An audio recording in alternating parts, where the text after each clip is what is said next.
2013 నుంచి 2020 వరకు peak domination చూపించి 8 సీజన్లు 5 టైటిల్ గెలిచిన టీం 2020 తర్వాత ఒక్క టైటిల్ కూడా గెలవలేదంటే దానికి రీజన్ మీకు తెలుసా?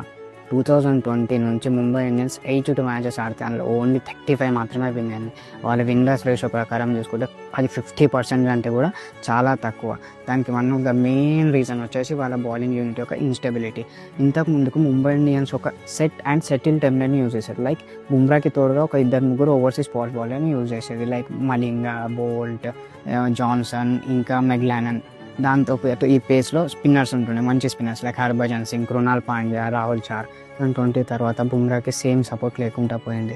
2020 తర్వాత ముంబై ఇండియన్స్ 15 డిఫరెంట్ స్పిన్నర్ని ట్రై చేసింది, కానీ ఒక్క రిలయబుల్ ఆప్షన్ కూడా వారికి దొరకలేదు.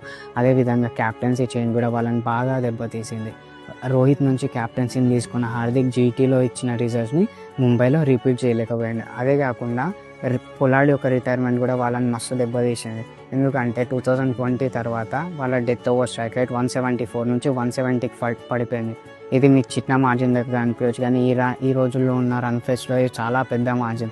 వీటితో పాటు one of the main reason for Mumbai downfall ఏంటంటే వాళ్ళ ఆక్షన్ స్ట్రాటజీ. వాళ్ళ ఆప్షన్లో జోఫ్రా ఆర్చర్ మీద ఇంకా ఇషాన్ కిషన్ మీద పెట్టిన నమ్మకం వాళ్ళకి రిటర్న్స్ ఇవ్వలేదు. దాంతోపాటు ఆ తర్వాత ఆప్షన్స్లో కూడా వాళ్ళు పెద్ద ఏం అంత ఇంట్రెస్ట్ కూడా చూపించినట్టుగా అనిపించలేదు. వాళ్ళ బైస్ కూడా అంతేం బాగాలేకుండా తర్వాత ఆప్షన్స్లలో ఆ రిజల్ట్స్ అని మనం ఇప్పుడు పాయింట్స్ టేబుల్లో చూడవచ్చు. వాళ్ళు కరెంట్లీ 9th పొజిషన్లో అంటే అదే మెయిన్ రీజను.